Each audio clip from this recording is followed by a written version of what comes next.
Big addition.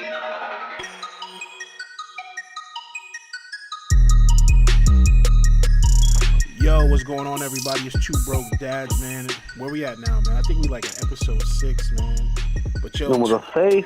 yeah, I know, man. It's dope, man. Episode 6, Two Broke Dads. And when I say we are two broke dads, I do not mean we are broke, but we are definitely broke, which means we are too broke to let you hold something. So please do not ask. It is 2018 and you need to get a job. Jesse, where you at, man? Chilling, man. Shout out to episode 6. We like 6ix9ine. I'm gonna keep shouting this dude out every episode until he fails, because I haven't seen him fail yet. And this is really my prediction for rapping future. 6ix9ine. I'm heavy on this guy because I have an investment of hip hop in him. No money investment, but an investment of hip hop. I feel like he could hold the game on his shoulders for a little bit. Nah, I don't really agree with that, but you know how I feel about that. I respect him. I'm definitely a big fan. Anything he drops, I'm listening to. Anything that he's a part of is golden, but I'm not looking at him as someone who's going to carry hip hop for any period of time.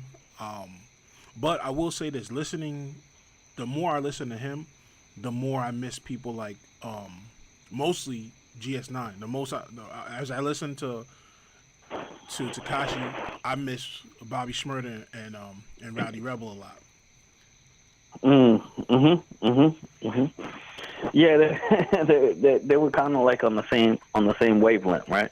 Yeah. The glow up for GS9, and looking at where Tekashi's at now was the same thing. It just like it kind of went viral. Like I definitely can compare Gummo to like the viral explosion that fucking Hot Nigga had.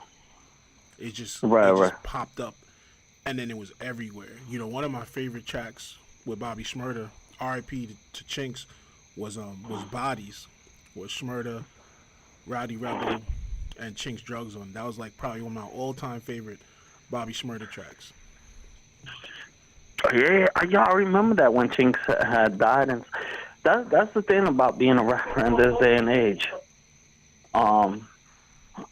That's the thing about being a rapper in this day and age.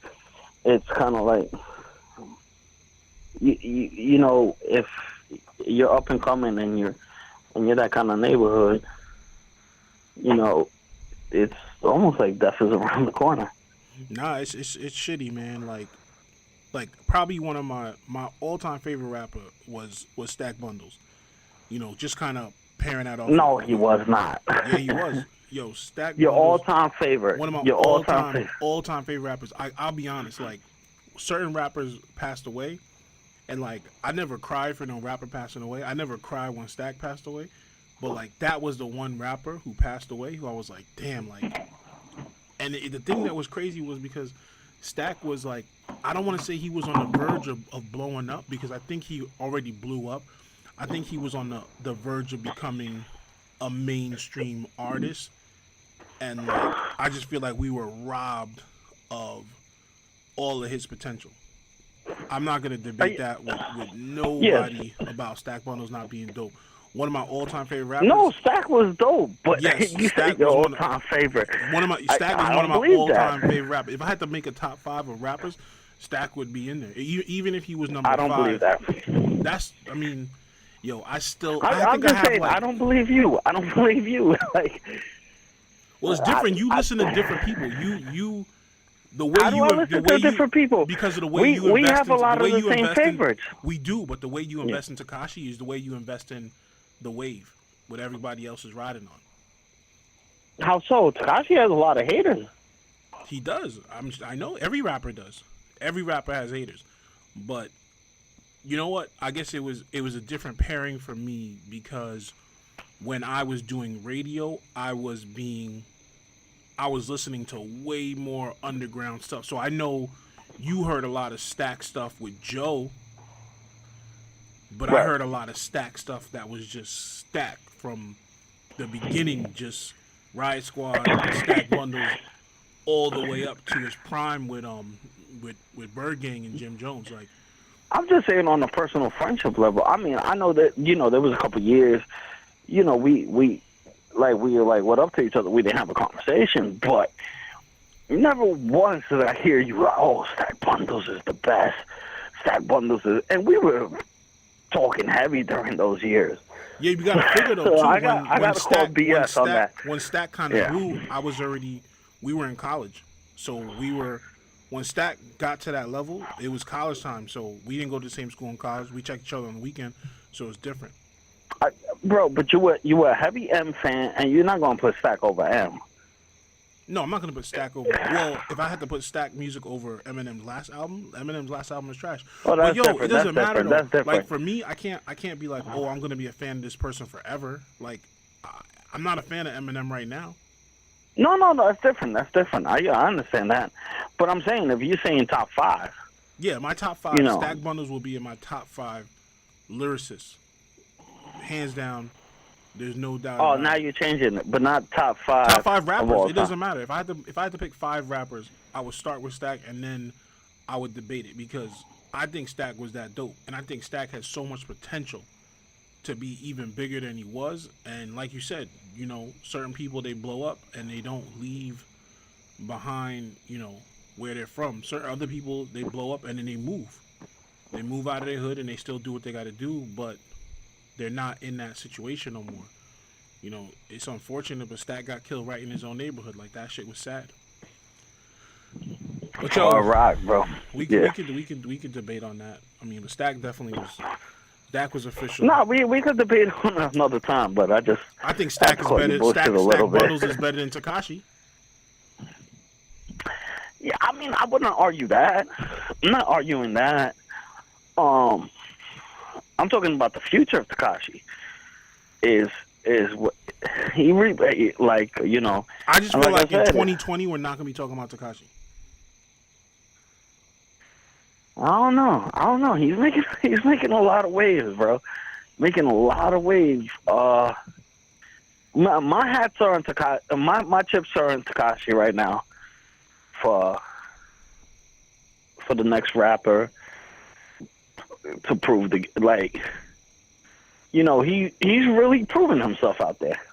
Like that's all I'm saying. Like, he's the hottest interview. He's the hottest topic. Is he 15 minutes? Who knows? Who knows? I mean, we thought 50.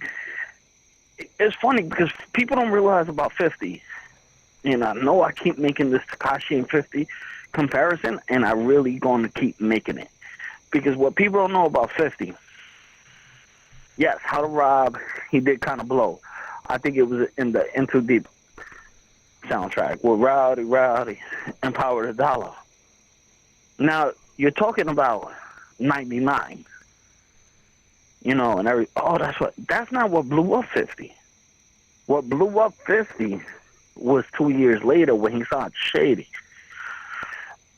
So my whole point being is, we don't know. I mean, if a record label snatches up Tekashi, who knows? People think 50 went from How to Rob to Get Rich and Die Trying, which is sort of true, but there was this huge interlude period where he actually did, the Rotten Apple and stuff, the mixtape, for like 2 years, where then that's the difference. news. And that's the difference right there with 50 Cent and Tekashi. What do you mean? During 50 Cent's grinding period, he was putting out music like there was no tomorrow. Like, a lot of the times we compare the new era of hip hop and the way you can deliver music, how fast you can get music. Like, literally, we can record a song tonight and put it on SoundCloud at 8 in the morning, and if you have a big enough fan base, 1 million people have already heard that song. We didn't have that same technology and those same type of services back then. But the way 50 moved, it's almost like he had his own SoundCloud back then. When 50 dropped a mixtape, it was everywhere. It was all over. Yeah, but see, at the same time, you can't compare the two. No, no, 'Cause- no. What yeah. I'm comparing when you say that 50 Cent is new is that when you say Tekashi is like the new 50 Cent, only way I'm comparing that is how fast the blow up is right now. But when you think about music, like Tekashi he's not consistently putting out music, but I do appreciate his rollout. I do appreciate the fact that for the majority of the music that he does put out, he ties a visual. He puts out a video with almost every single single, whatever you want to call it, that he puts out. But at the same time, you don't hear him on a lot of stuff. Like, if you really think about it, Tekashi only has like maybe 11 or 12 songs that are 6ix9ine tracks. 12 songs in like, let's say he's almost at like 9 months of him being out, and you only ever heard 12 songs from him. At this period for 50, at 9 months, you probably already had 2 or 3 mixtapes, easily 40, 50 remixes and freestyles on everybody else's beat, tracks being played in the clubs, tracks being played on the radio. Like, it's different. It's different. I think what Tekashi's doing is great, and I want him to succeed. But the way he's putting out music right now, I don't see that working for the next 2 years. Like, I want to see more music. I know you can't drop a new song every single day. I get that. But with this new way, how we're only putting out 8 or 9 track albums, like, there's no filler. We're not getting anything else from you. That's it. That's the only content we get. And like I said the last episode, like, I'm done listening to Day 69. Like, that's it. I listened to his new track, Toddy is off the wall. That track is crazy. That shit is dope. Yeah, you put me onto it. And that's why you're the one who said, yo, check this shit out. Yeah, that track is bonkers. I mean, I know a lot of people are like, oh, it's its formula, but you know what? Its formula it's working for him right now. It's working. I just don't know if there's going to be longevity in that formula. Like, is that formula going to last for the next 700 days? Are we still going to be talking about Tekashi in 2020? And that's where I don't think so. But I hope we are, because I think what he's doing is dope, and I have a feeling that if he can start putting out more music and kind of venturing out and maybe doing some tracks with other people, because I know he talks a lot of shit about a lot of people, but one thing that I said last time too is what 50 did is 50 brought on more people. 50 Cent brought on Banks. 50 Cent brought on Tony Ayo. 50 Cent brought on Young Buck. He brought on Game. Like, all those, think about just those 4 people that he brought on and all the music we got from them from then to now. Like, it's more than just being a tough guy on the internet and getting a lot of likes. I hear you, more bro. than that to longevity in hip hop. I 1,000% hear you, but when you got a room full of hip hop people, like with Joe Budden's pull up, when 20 minutes out of a 30-minute discussion of hip hop heads is on you, bro, you have created a problem. You've made a name for yourself. But all he's doing is being the most. He's just being the loudest person. Because we're doing the same thing right now. We're just talking about him because he makes the most noise. But making the most noise doesn't equate to longevity in hip hop. Just because you're the loudest person in the room doesn't mean you're gonna last forever. That's all. But it's an ingredient in there. It's an ingredient. Yeah, but it's not salt. It doesn't bring the flavor out to everything. It's more like onion powder. You put it in there because you need it, but it's not that important. You can live without it. Mm. He's not a salt level ingredient. But nah, man. Like I said, I'll reel us back in because I know we're gonna end up talking about Tekashi eventually later on within the hour. But one of the big things I know going on right now is Pusha T is victorious. We are not going to hear anything else from Drake as it seems. What do you think about that? Yo, I want an L. Yo, Drake, can you pass me the one you're holding? I made that joke up I thought it was pretty funny. I read it on Facebook and Twitter. You don't think it's funny? I like that one. Drake, I mean, is it a Well, hold L? on. Let me Is it finish a my. L in the battle? Okay, go ahead. Yeah, I definitely think it's an L in the battle. Career wise, people are still gonna listen to Drake. It's not like Drake's not going anywhere. Like I said, no one in that battle was getting Ja ruled. I mean, is this a blemish on Drake's legacy? I'm gonna say yeah. I'm gonna say for someone who came out swinging so hard on Meek and then dropped back to back and was sitting there talking about, you know, I gave you 4 days where you at, and then to not drop again against Pusha T, like I can't take anything Drake says against another rapper seriously. I'm still gonna listen to his music. I know he's gonna make dope music. I know Scorpion's gonna be a great album, and it's gonna do numbers.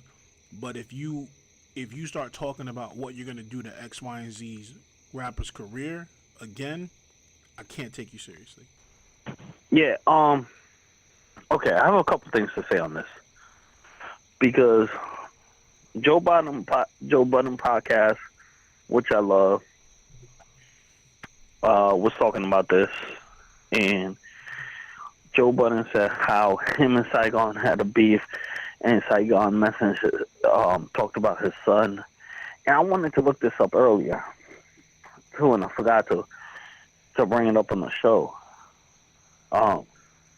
So he said he called Saigon and he said, "Yo, meet me outside where you at. You know, because you mentioned my son." And Saigon does an interview. I remember this interview specifically, but I just can't remember who it was with. But he said me and Joe Budden was beefing. We're talking on the phone the whole time, like, "Oh yeah, we're gonna say this, we're gonna say that to each other." So according to Saigon, the beef was sort of fake. And now Joe Budden is saying, "Oh, I told him meet me outside," which, Joe, you're my favorite. You're my third favorite of all time. I'm sorry, I don't believe you on this one though. I don't. I don't believe that happened. But I mean, it may have, but I remember that Saigon interview. And now with Jay Prince, he went on 4 different shows: TMZ, Big Boy, Power 105, and supposedly Drake has a diss track that could end Kanye's career. Which is, to me, is nuts because, like, you're beefing with Pusha T. Like, why are you so worried about ruining Kanye's life and career? Well, Ye produced the album. Yeah, but that was it. Pusha T's the one who. I mean, I get it. You gotta kill the snake at the head, but Well, I don't really care for him being so obsessed with ruining Kanye's life when he's in a battle with Pusha T. Right. And then he said, "Yo, Pusha could have been damaged too," but I had to tell him to hold back. I'm in disagreement here. I don't think there is a track record out there. I don't think there's a diss record out there. I think they're trying to say, "Oh, my boy's dangerous. I'm not going to let him be that dangerous, though." I think Drake doesn't have nothing. No, I think I want to believe that there's something out there, but I kind of wish I knew. Like, I wish I heard a snippet. Like, I wish that I heard a snippet of it to believe that it exists and not just taking one person's word for it. Because not even Drake. I mean, Drake is not even tweeting. He's not speaking. I mean, but you're not supposed to. If you're getting handed massive L's left and right, like, you have no business being on Twitter. Get back to working on your album. His album is gonna be filled with nothing but subliminals that people are gonna spend, weeks and months trying to decipher if he's talking about Pusha T. And Drake needs to focus on his album. If there's a track out there, just let it out. If there's not a track, then don't try to perpetrate that there is something that we're holding back. Because if anything, right, saying that is like robbing the fans. Beef, battling is all part of hip hop. From the beginning, it's all part of hip hop, at the end, most of the people can shake hands and move on. You know, you let out that aggression, you get it off, and then hopefully you move on. There's some people who just are gonna be forever. That's what happens. But for the most part, like, you get it out and you move on. But now it's like you put it on the forefront, like saying things like your demise is gonna be televised, and then just backing down. Like, how can you make a statement like that and then just go mute? Right. I don't know. I feel robbed as a fan of hip hop in this moment. Me too. But I don't feel that robbed because I don't believe Drake has anything. Whether he has something or not, he's not going to put anything out. So that's the thing. Like, I feel robbed because I feel like, let's say Drake doesn't have anything, and that's just speculation that he has something that's so dangerous. Well, if he doesn't have anything, I don't feel robbed the fact that. But I feel robbed because we know we're not getting rebuttal, whether he had something or not. Even if he didn't have something, even if he waited until this Friday to put it out, we're not getting it. So let's say he didn't have anything, and they're saying he does have something, and he works on it, we wouldn't be getting it. And that's where I feel robbed because, yeah, they're saying he has something, but even if he doesn't have anything and he needed to work on it, we still wouldn't get it. And that's why we're being robbed as fans of the culture. But I also get where Jay Prince is coming from. And I know I've heard a lot of people say they're upset and they're mad that we're not getting it. But I also think as a businessman, he's going on his press tour. And we all know that, you know, Drake is linked to him and his son and everything. So do you want to deal with all of that while you're trying to promote, you know, what you got going on? Right. I mean, I know it seems unfair, but at the same time, as a business person, I mean, if you can just deflect all that negative press as opposed to just going positive with the promotion of your book. I mean, he wasn't on the show, but he was even he did a clip for Complex with Everyday Struggle at their studio. So I mean, he had a lot to say about it, and you know, he's one person who, whenever he's in an interview, the message is consistent across every piece of media. So whatever he's saying at one interview, he's saying the same thing. You know, you don't see him saying a different story. One thing though that I did hear, and I think it was on High 97, was I believe I heard that Kanye reached out to him, and maybe Kanye is the one who called him to just kind of dead it, because Kanye put out that tweet. That's what he said on Power 105, yeah. So Kanye put out that tweet saying, you know, it's all over, blah blah blah. And then Pusha T retweeted it. And it was at that point I knew that the battle was a wrap. Even before Jay Prince came, you know, he got involved with everything. I feel like when I saw Pusha T retweet what Kanye said about the battle, about everything being over, I was like, damn, we're not getting no more.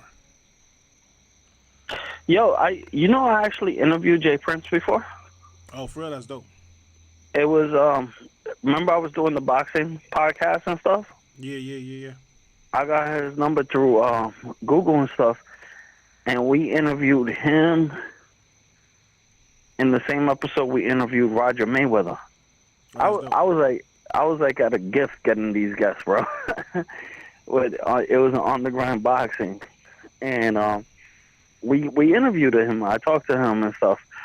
So for the young fans, and even me at one point, who don't realize who Jay Prince is, I mean, this is what like, how respectful can we put it, Gooch? Is he the Big Red of the Five Heartbeats, the Suge Knight? Like, what name would you get? Like, you don't play around with this dude, right? He's Jay Prince. I mean, he's respected. Rap A Lot Records. I mean, you got to think about all the big names in hip hop that came through what he did in Houston.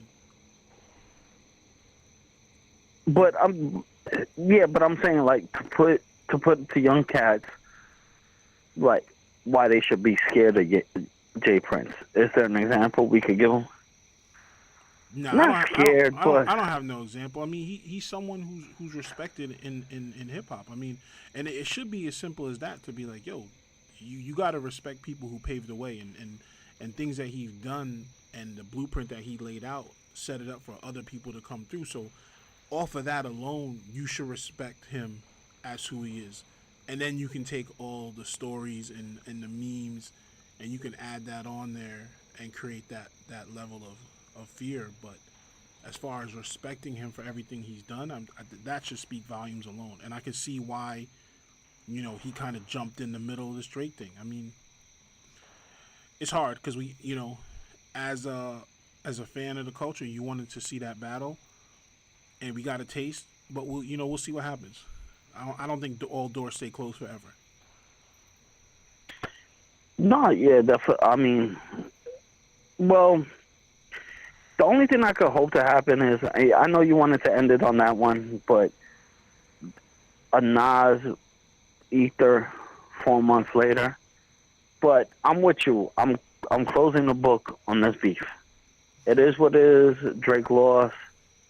Yeah, and I think that's the one thing that we need to lay out there. Like, Drake officially lost. Whether there was a flag on the play or interference ran by someone else, by Drake not responding, it's still a loss. We're not gonna call it. We're not gonna void this battle. It's a loss for Drake. It's not gonna affect Drake. If anything, it's probably gonna make it even better for him because more people are gonna listen to his album, wanting to hear what he has to say subliminally. I'm not interested, and I don't want to have this conversation off the simple fact. I know we're not as blown up as they are, but Joe Budden podcast just had the same exact conversation. And I don't want people to feel like we're duplicating them. But I'm with Ma. I listen to Joe Budden podcast where he says, "You started the beef already. I don't want no subliminals no more. So either you end it now. If it's squashed, then go on making music. But don't bring it back to subliminals." Yeah, that's where it's gonna go. You know what? Oddly enough, I will say this: I don't, other than Everyday Struggle, because I don't consider that a podcast. I don't listen to other podcasts until after we do our show. Right. Because I don't want to pull ideas from those things or feel like I'm repeating those things. I want everything I'm saying to come off as being genuine and directly from me. I mean, I watch Everyday Struggle because I feel like that's almost like a TV show to me at this point. So it comes on daily. But I try not to listen to the other podcasts until after we've done our show, so I don't replicate that. I want to try to make this experience as unique as possible, considering you have, 100 podcasts all talking about the same thing that's happening. I really do try my best to not replicate a lot of that content. So I won't listen to that stuff until, the weekend. And then by then, so much has already happened that we're not talking about that stuff anymore. But I feel you though. I mean, we don't need to stay on this too much longer because. Well, I do. I'm sorry. Go ahead. Everyone's gonna hear it to death, and by the time we drop, it'll be played out. So, but I agree. I just don't want to hear nothing else from Drake. I agree with that. I don't want to hear nothing subliminally.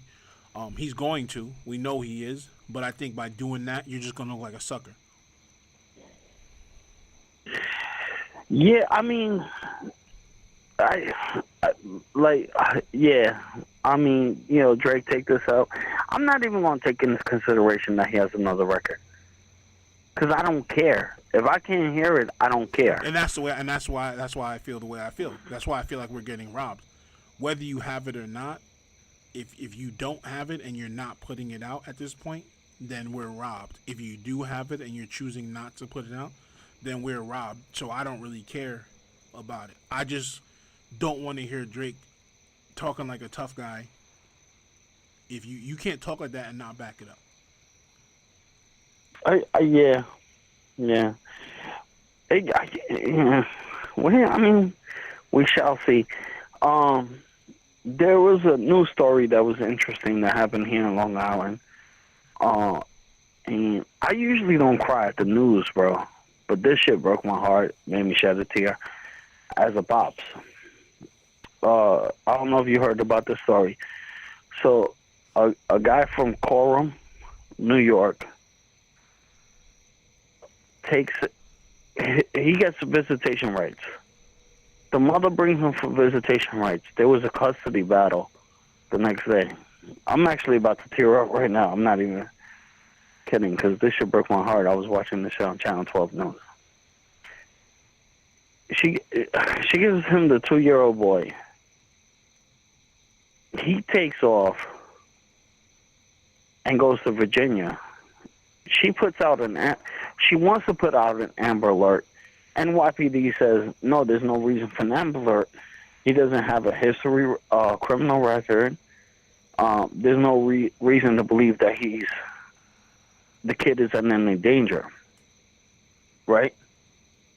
They found the kid and the father today in burn. Now, this kills me as a pops, bro. Like, I'm telling you, this is a heartbreaking story right here. He took him to a house in Virginia, burned the house down, and killed him. I guess basically trying to say, oh, if you can't have... But anybody that's been around a 2-year-old kid,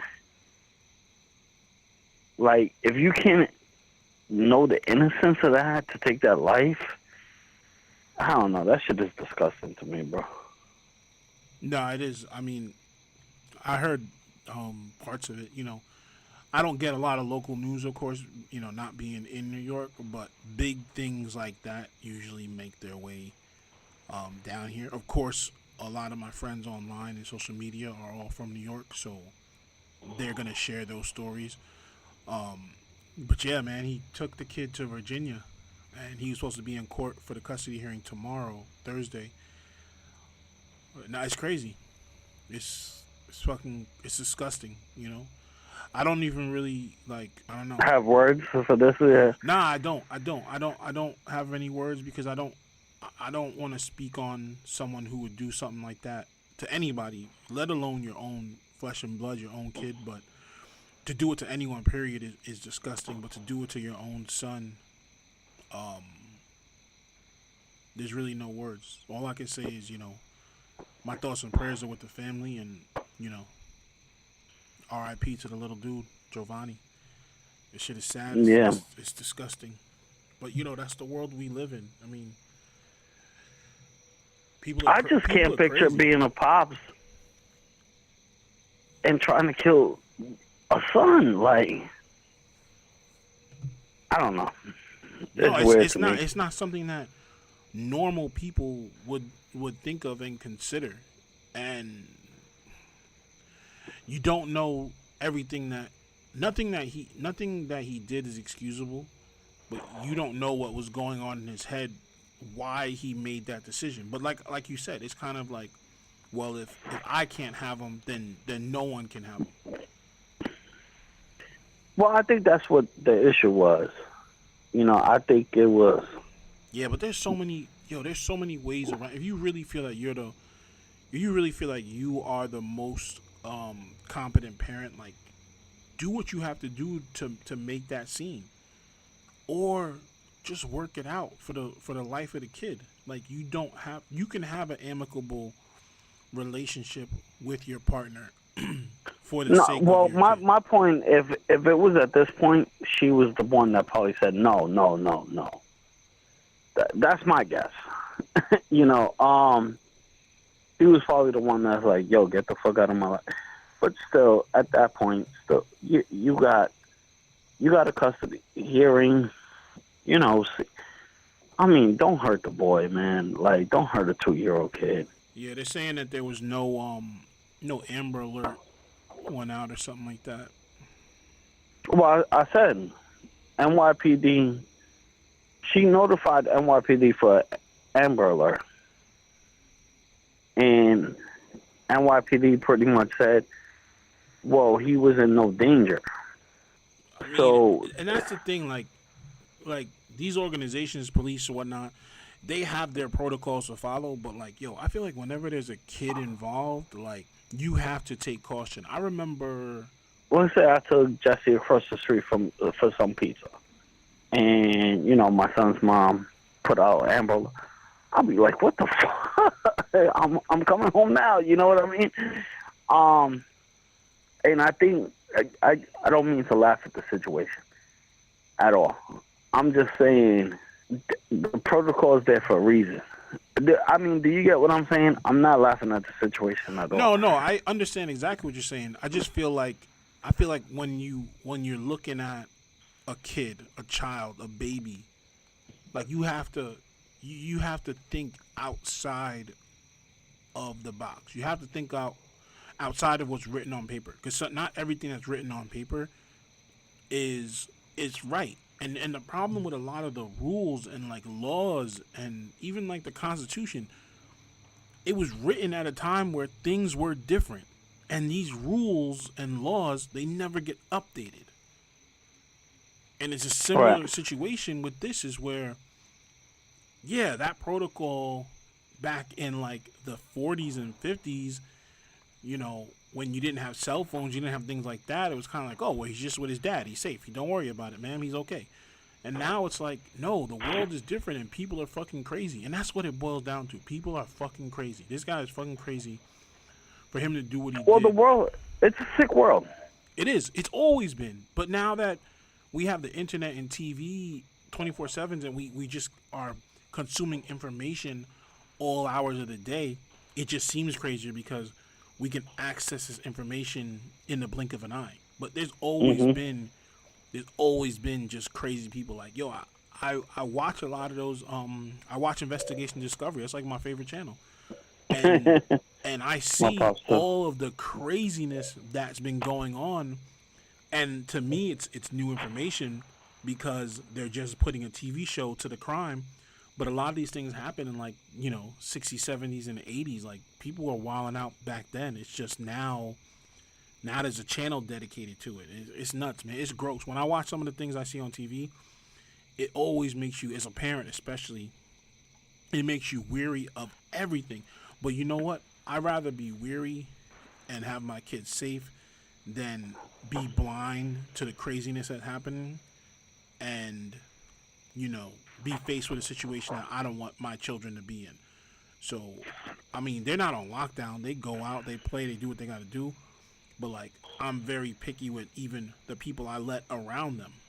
You know what I mean? Because everybody in the world is different. No one, but you know what it is? Like they say, no one's gonna care for your kid the way you care for it. So, it's like we've never even let another person other than family watch our kids. I don't even know if that's true. Because I think the grandparents may care for your kids more than you do. Well, because they annoy you, so sometimes you'd be like, yeah, this guy's wilding out. But nah, like, yeah, you're right. I guess not. I don't think anyone's gonna love my child more than I love them, or care for them more than I care for them. But that being said, is the reason why we don't let other people watch them. Like, we don't go out without them because we can't trust just anyone to watch it, because especially where I am in Florida, people are just batshit crazy and do crazy stuff. Like, down here is where you got, babysitters who walk on the babies, who step on the babies. You got the nurseries who are not paying attention to kids and they're drowning and shit like that, or going underwater for too long and coming up with brain damage. Like, it's bugged, but you got to take care of your kid. In this situation, this is not the mother's fault at all.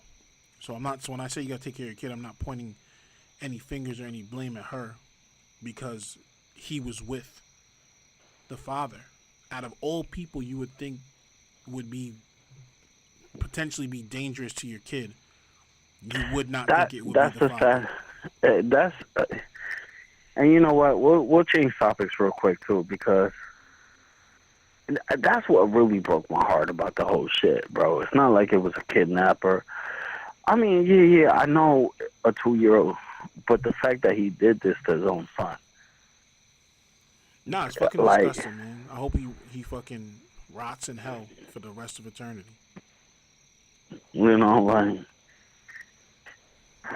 It's sad, bro. It's sad. That shit really does.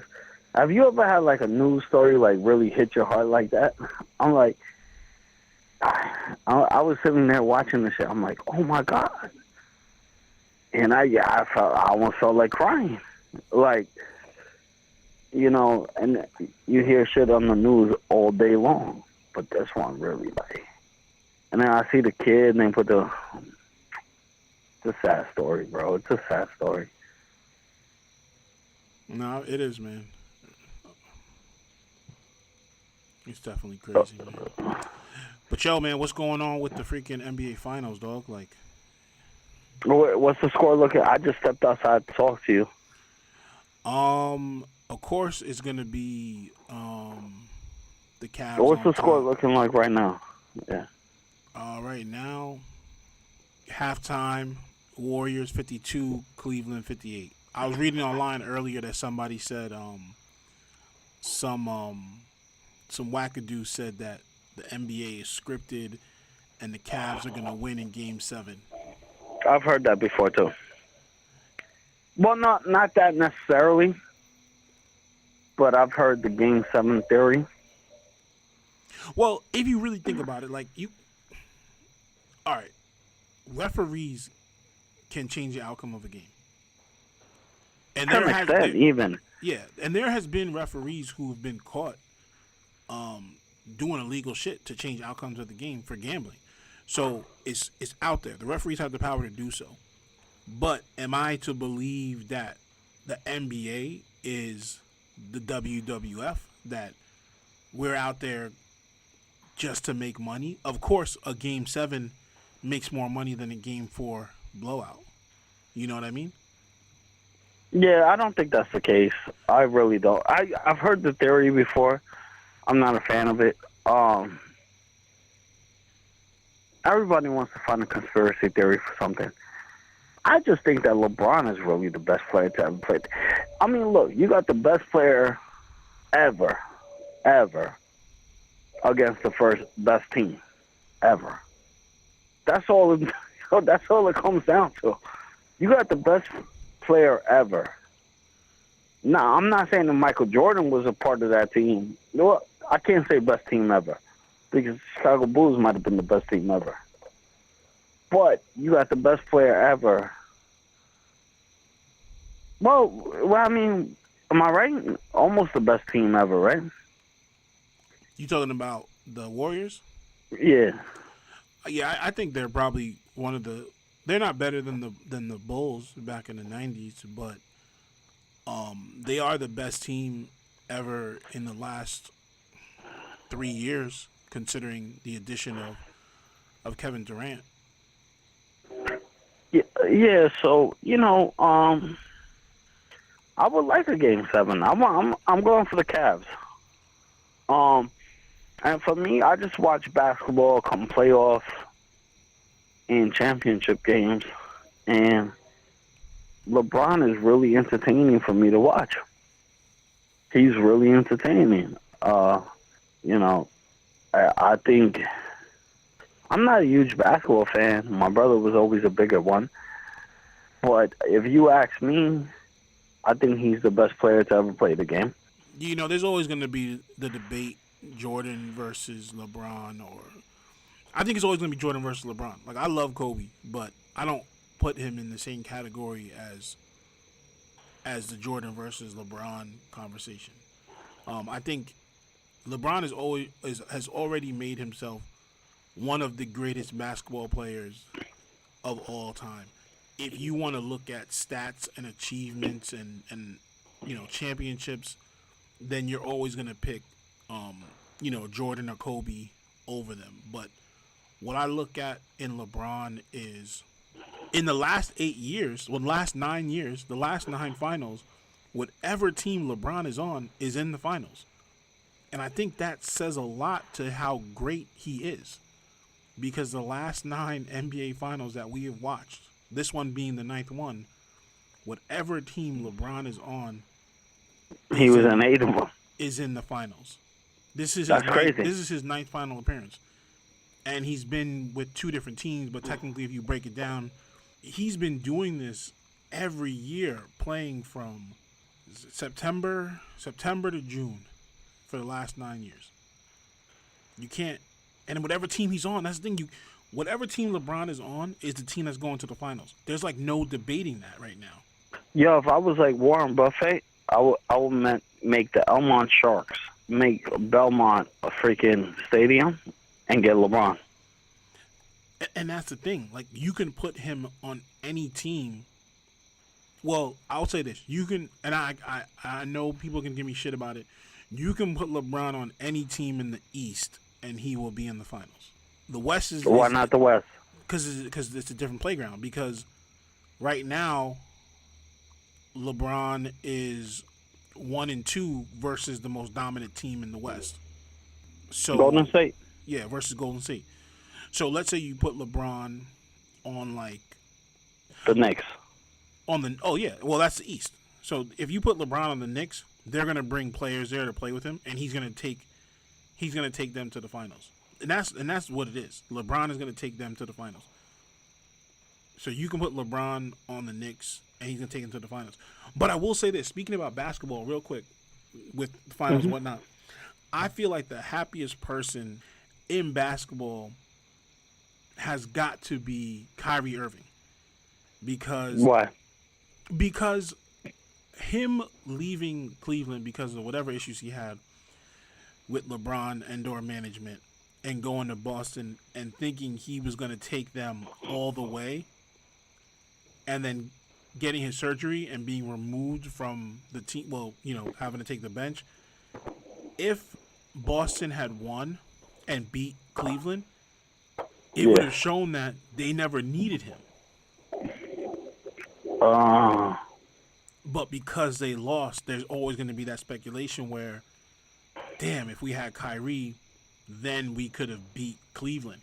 Like, I'm not even concerned with Gordon Hayward. Gordon Hayward, I think he was dope, but he got injured like in the first 5 minutes of the season. So his impact on that team was minimal. It didn't even make a difference. But Kyrie played almost 3/4 of the season, and everything he did got them to that playoff position. But then to go up against the Cavs in the Eastern Conference Finals, if they were to win, it would say a lot about the necessity for Kyrie and even a Gordon Hayward to be on the team.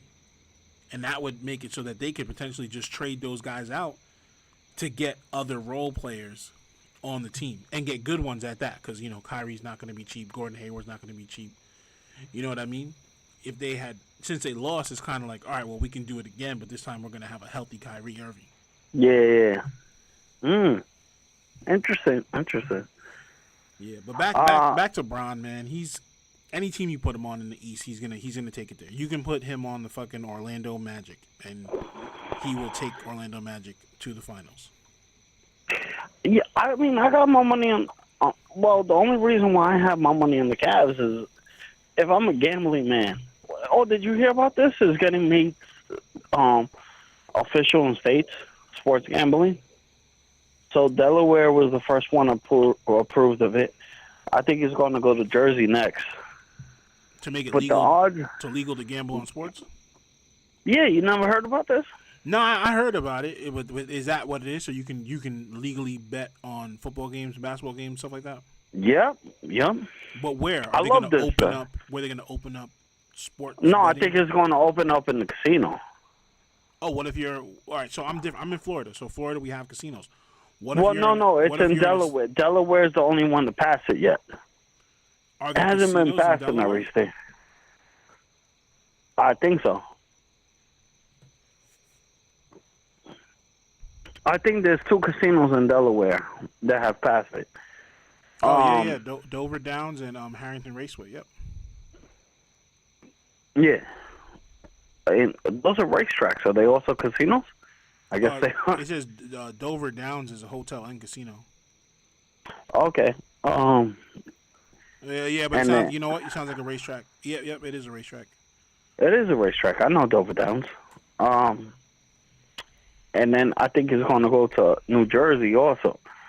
So, which is most likely going to be Atlantic City. Which the only part that sucks is you have to travel 3 hours from here. I'm hoping they make some in New York, but Well, isn't Aqueduct a casino now? yes, and I'm hoping. But the one they're talking about making legal by Friday is New Jersey. Aqueduct is a casino, but it has no table games, Yeah, it's just slots, right? slots, and roulette. And the table games they have is mechanical. I think it would open up an AC first, which still try. But anyway, my point being, Cavs to win the series are still 15-1. Meaning, if you put 100, you win 1,500. Take the bet, man. That's my advice. Jesse's gambling advice of the day. Take the bet. And if you lose, what, you just lose 100? Yeah, your casino's in Tampa, right? How far are you from Tampa? Like 2.5 hours. Yeah, I think there's one in Orlando too. There's a few. I mean, like, I travel a lot for work, and I'm always driving through Florida, and I've seen a few, like Harrah's, I believe, is maybe in like the one in Tampa. Yeah, but I mean, if you lose, eat your 100. If you win, enjoy that 1,500 and buy me dinner. You know? I mean, I'm not gonna drive to the casino for $100 bet. It's gonna cost me. No, I'm talking to the fans Oh. in Delaware and stuff. I definitely want to see LeBron win another championship. I would like to see LeBron win. I would like to see LeBron win. Just to see. I'm a big fan of the underdog.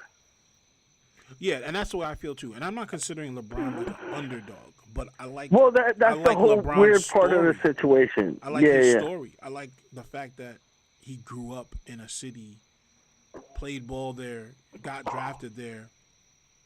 He left to win his titles and then grow as a player as well, but then came back and won a championship in his city, a city that hasn't seen a championship in any sport in decades. Did you ever see the Lenny Cook movie? Nah. It's a Lenny Cook documentary. You got to watch it. I showed it to my pops. My pops, you know how much my pops loves basketball. Yeah. He used to be a college basketball coach. Freak it. So Lenny Cook was this player that was. When you read the whole story, it's a 2-part documentary. They think they're filming the next LeBron originally.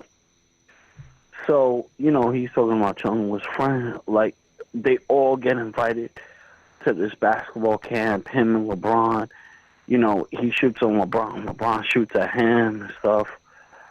I wouldn't say he had a lazy effort, but it was kind of like he was always talking back. Oh, come on, coach, you're making us do this. I was going, you know, everybody laughing around him and stuff. And they say he was one of the most gifted players. And then I think he waited to he was like 23 or something, 22, or something like that. He was overage for the draft. He missed his high school draft. He had agents all over the phone with him. They gave him a $300,000 check. And he made it to the draft, and he didn't get drafted. And like everybody was shocked. You know, he didn't get drafted at all. And then like at the end of the documentary, like, you know, he got a dad gut like I do. And you know, his son's favorite basketball player is LeBron James. And he's like it broke his heart because he wanted to be his son. Like, he's like, yo, I balled with this guy. You know what I mean? You know what? I just Googled him, and I know exactly who he is. I never saw the movie, but I know exactly who he is. You never saw the movie? Nah, but I know exactly who he is. And it's crazy because you always see this picture, and I'm looking at the picture now too, but it's always like an ad on a website, and it's like the LeBron James who wasn't, or who was this player who was better than LeBron James. And I think that was a big thing at that time, was like, at that time, people felt that he was better than LeBron James. That you got to see the documentary. It's crazy because it picks you up to 2 lifetimes in his life. When they first started filming him, they thought, oh, he was going to be this big star. So the documentary got ended, I think, after he didn't make the draft. And then 2 brothers picked it up afterwards and finished it to see where he's at now. Oh, that's dope. I got to check it out then. It's a great... My pops loves it, bro. And you know my pops is hard to please with basketball movies. But, you know, it was a great movie, man. No, I'm not. I mean, I'm excited for these finals. I want to see LeBron win, but I'm still stuck on the fact that Golden State is probably going to win, you know, their 3rd title in 4 years. But I want to see I want to see people move around in the league. Like, I know one place that people are always speculating that LeBron is going to go is LA, because apparently he's starting to do construction on one of his LA homes. He has a home in LA he's doing construction on. You know, people on the internet, they're like, oh, LeBron's kids are being registered for a school out in LA and whatnot. So then all like the rumors come up and everything like that. But I would like to see LeBron go to another team. I think he gave Cleveland enough of his time. He did bring them a title. So I think if he trades again, or not even because he's going to be a free agent, if he signs somewhere else, I feel like you should let him do that without having to burn his jersey and get all bent out of shape. Let him go, because he's still going to be LeBron. He's still going to be that kid from Akron. You know what I mean? He's not going to change who he is. But I want to see him build up another team, because like I do watch the basketball season during the regular season. I don't watch every single game, but I catch it because I like watching the young talent. Like I like Lonzo Ball. I know people think he's trash. I know people think his dad is crazy, but I like Lonzo Ball. And actually, I'm excited to see that the next one, LiAngelo, was working out with the Lakers. Like, if he gets on the Lakers, I'll be super excited to see LiAngelo Ball and Lonzo Ball on the Lakers. And then 2 years from now, potentially, LaMelo Ball gets on the Lakers. And that would make LeVar Ball the best father in the world. My pops was a college basketball coach, so he knows what he's talking about. He was like, Alonzo Ball is a great player. He was like, his father is annoying. Like, he can't stand his father's ethics. Like, he doesn't like it. He doesn't approve of it. And, you know, just from an outsider looking in, I could kind of see on that. I go, you know, LeVar is making shit difficult for all his kids. But LeVar is the loudest one in the room. Slavashi 69. Yeah, but he's not playing with himself. He's playing with kids. Slavashi 69, the one... I'm telling you, yo, he's the loudest person in the room. He's been quiet as of lately because he also put out a lot of crazy expectations. He was like, but you know what though? No one is gonna say, like, if you ask someone how great are you gonna be, you're not gonna say I'm not gonna be great. But when he came out, he was like, Lakers in the finals. Lakers make the playoffs. Lakers make the finals. Lonzo Ball's an all-star. Lonzo Ball's Rookie of the Year. I didn't see a lot of that, if any of it, happening. I almost thought potentially he could have been Rookie of the Year, but as the season progressed and I started watching other teams play, because of LeVar, I was hyped to watch Lonzo play. Yeah. Well, facts. I like the Slavashi 69. Like, I was hyped to see Lonzo play, and then he didn't fulfill what I thought he would be doing, and then he kind of picked it up towards, you know, the first like 20 games, and then he got pretty stable. But is LeVar Ball a lot to deal with? Yeah, but LeVar Ball doesn't play for the Lakers. So no, but he also got his kids, I think, thrown out of the international league. Like there's a little extent that he's going to. I mean, I think he's doing what he feels is best for his kids to get them where he wants to be. And I also think that he's not willing to settle for. Well, let me not say that, because I believe that taking them and making them play overseas was settling. But at the same time, he made the best of every circumstance that he had to deal with. Like, the one kid going overseas and shoplifting, that was the dumbest thing ever. The dumbest thing ever. When you watch, What country was that? Like China or Japan or something like that. It was some shit where they were gonna lock him up for a very long time, and as much as I hate Trump, you gotta give him thank you on that one. No, you don't. He didn't do anything. Do you watch the show Ball is Life? Nah. If you watch Ball is Life, you'll see that was already being handled, and then Trump just came in and was like, and took the credit for it. Exactly. I got you. And that's another thing. I watch Ball is Life. Like, that's their YouTube their Facebook reality show. Like, I watched it because I thought it was dope, because I wanted to see more about this dude, LeVar Ball. And I watched it mostly for him because he's very outspoken. He's funny. But he also really, one thing I like about that show is, like, he really loves his wife. Like, the mom's had, like, a stroke, and she can barely talk and whatnot. And you can see, like, beyond all the craziness that you see LeVar Ball at a game, on the street, on Sports Center, or whatever you want to put him on, him acting like a crazy man, when it comes down to it, like, LeVar Ball cares about his family more than anything. And that's what I took out of watching Ball is Life. Like, his family, his circle, people around him, like, you can't get in the middle of that. So if he's doing something a certain way, even if these, because Lonzo Ball's not a kid anymore, he's a grown man.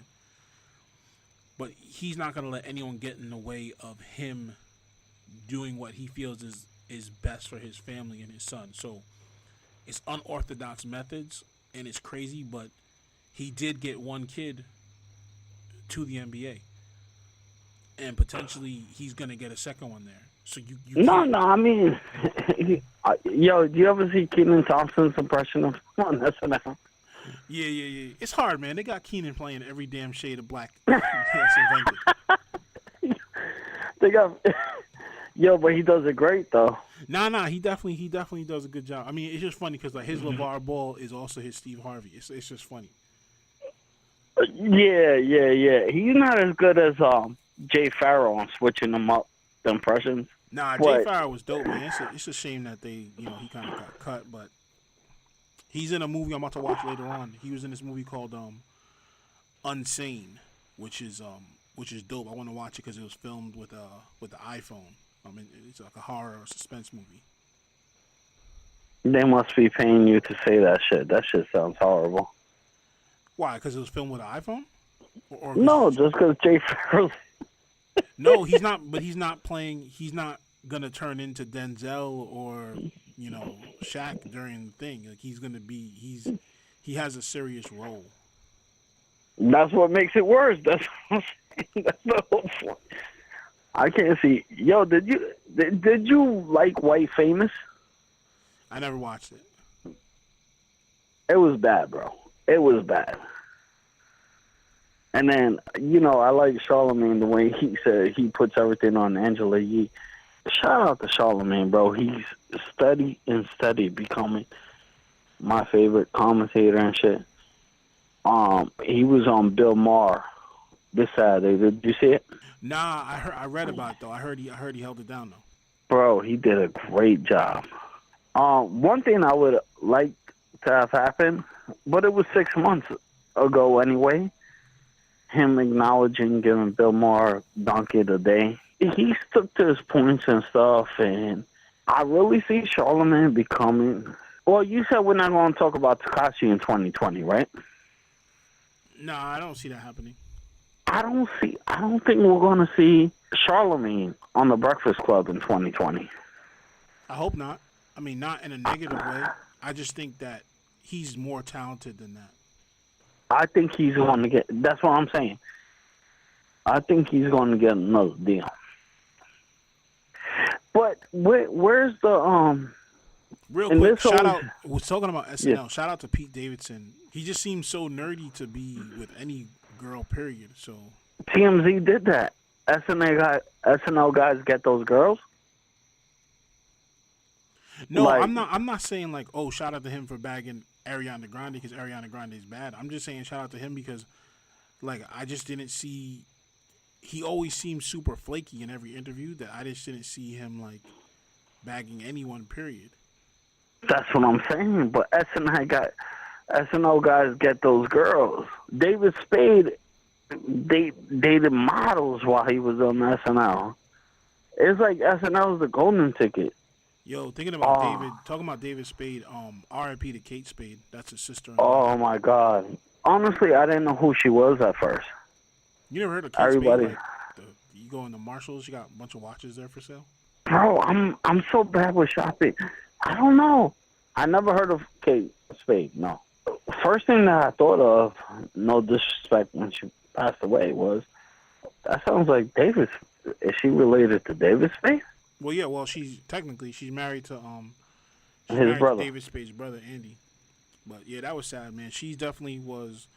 I mean, Kate Spade, when in its prime, was like an elite handbag, but now it's like the handbag that, like, when you're a teenager, you have enough money to buy your mom a black bag, and you can go into like Macy's and get her a Kate Spade handbag. It's not like Balenciaga or Louis Vuitton or anything like that, but Oh, it was at one point though. yeah, it was, and she's definitely someone who I think a lot of the stuff that she did as far as a female designer paved the way for a lot of these other female designers, not just outside of handbags, not just handbags, other female designers to get into the game. So it's definitely sad and to hear that she hung herself. You don't know what type of situation she was going through to make that decision, but thoughts and prayers to the family, and rest in peace to Kate Spade. My only problem is, why would you hang yourself with the scarf you made? Is that what she really did? That I didn't read that. She hung herself with a scarf. Mm-hmm. I don't know. No, she tied it to the doorknob, I think. I didn't really. I didn't really. I didn't read that. I didn't read that much. I guess I just saw it pop up, and then I had known that she was related to David Spade somehow. Bro, I watch the news 12 hours a day, so. But man, that sucks, man. She killed herself with. But why would you kill yourself with the scarf you made? Because obviously the only scarves you have are the ones that you made. Hold on, can we do a murder conspiracy, Harry? I think that's in bad taste, but if you don't mind getting clapped up by Bobby Brown, go for it. Yeah, rest in peace, K Spade. Yeah, definitely R.I.P. to K Spade. There's too many people out there who, and you know what else that goes to show you? Because I've seen a lot of people talking today like, oh well, when you're rich, why do you have so many problems when you're rich? Like, yo, I feel like when you're rich, you probably potentially have more problems than being. I'm sorry. Go ahead. Than being broke. I told somebody asked me that today at work. I said, well, I'll welcome the problems. Let me walk. I'll take give me the chance to be rich. And they were like, yeah, that's what I'm talking about. Give me the chance to be rich. I want to see the problems that come. That's all I'm saying. Nah, man, it's crazy. I just feel like when you're too rich and you got too much on your plate, it just becomes a hassle. But like you said, I'm welcoming those problems too. I'm putting it out there, so. Yeah, I'm welcoming those problems. Let me be rich, bro. But yo, man, I think we're gonna end it right there with K Spade. I mean, it's been a light news week. I wish we would have got a track from Drake. I will say that. I wish we would have got a track from Drake. I wish we would have got a track from Drake and then another track from Pusha, because I feel like Pusha had even more to say. And there's somebody I wanted to reach out to. Yeah, I'm sorry for cutting you off. Did you see America's Got Talent? No, I don't watch those shows. It's a great show. A comedian named Alex Hopper, he actually roasted Tyra, Howie, Scary Spice. Yeah, and they buzz him off. I don't know, like, how scripted it was, if he really pre-planned it or not. Well, his name is Alex Hopper. And I looked up his other YouTube channel. It only got like 500 views. But he's funny as hell. And I want to welcome him to our show. I try to look him up on Twitter. You got to see it on America's Got Talent. And Simon is the one that laughs and says, you're actually funny. Like, he told Tyra Banks, oh, I'm surprised you're able to do a show. How are you able to do a show like this and still make it all about you? I'll check it out then. I'll check it out. I don't usually watch any of that.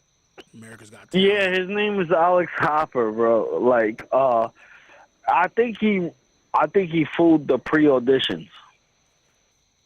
I'll check him out. Salute to him. I mean, he sounds like he's pretty funny. I'm looking at him right now, so he's definitely got a lot of content on the web. So I'll check him out and see what's good with him. Salute to him. Yeah, man. I mean, I'd love to have a guest on the show. Well, write Alex Hopper, America's Got Talent, because there's two different Americas. Alex Hopper. No, I see what you're talking about, though, but I'm not going to watch it while we're on the air. I'll check it out. Yeah, of course, yeah. I'll check it out, though. Yeah, man. Salute to Alex Hopper. Definitely reach out. We'll find a way to reach out to him. I'd love to get him on the show. It'd definitely be cool to balance the show out with someone who is almost as funny as me, so that would be dope. But, yeah, man, that's it. Two Broke Dads, episode 6. We're going to wrap it up there. It's always a pleasure, man. And when I say we are two broke dads, I do not mean we are broke, but we are definitely broke, which means we are too broke to let you broke to handle something. So please do not ask. It is 2018 and you need to get a job. We out.